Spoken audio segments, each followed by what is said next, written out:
Parce que là, c'est une tentative en fait de dire que non, les compagnons, ils étaient libres, les savants, ils étaient libres de pouvoir en fait rapporter les hadiths du noble messager, mais c'était en fait le fait d'écrire qui était interdit, soi-disant pourquoi? Pour que ça ne se mélange pas en fait à quoi? Au Coran le Karim. Subhanallah, on a eu à traiter cela. La censure était non seulement au niveau du tahaddus, c'est-à-dire que personne n'avait le droit de rapporter du noble messager, c'est-à-dire de dire que le noble messager a dit que, pas d'écrit. Donc, quand on comprend en fait des musulmans tenir encore ce genre de témoignage-là, comme quoi, non, c'était en fait le fait d'écrire qui était interdit, mais ils pouvaient rapporter. Ils ont pu rapporter quoi? Ils ont pu garder quoi? Tout au long d'un siècle, près de 130 quelque chose d'années.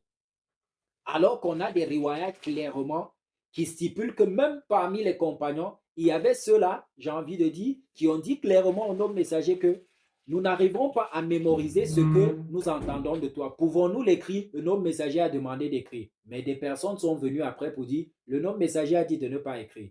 Le nom messager nous a dit ceci et ceci. Et ils ont brûlé ces ahadiths-là. Ce qui est curieux. Mais bon, à la cool les hal. On a dit ceci et on ne le dira jamais assez.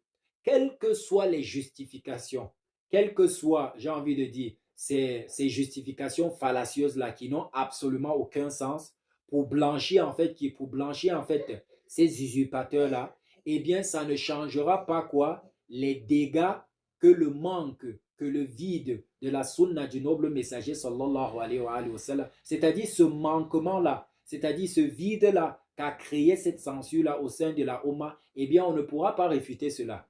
Et le fait que, en même temps, quand ils interdisaient, quand ils exilaient les compagnons du noble messager, quand ils les assignaient à résidence surveillée, eh bien, quand ils faisaient cela, ils ont laissé l'opportunité à qui? Ils ont laissé l'opportunité à ces personnes-là venant des partisans de Nabiullah Moussa alayhi et de Nabiullah Isa alayhi de remplir quoi? De remplir les ouvrages des musulmans, de remplir quoi? La Ummah Islamiyya de quoi? Des contes et légendes et des mythes qu'ils avaient en fait quoi? Qu'ils avaient en fait de leurs livres quoi? Falsifiés. Alors, c'est clair que quand on entre dans quoi? Dans la banque de données musulmane, eh bien, on constate clairement et tristement quoi?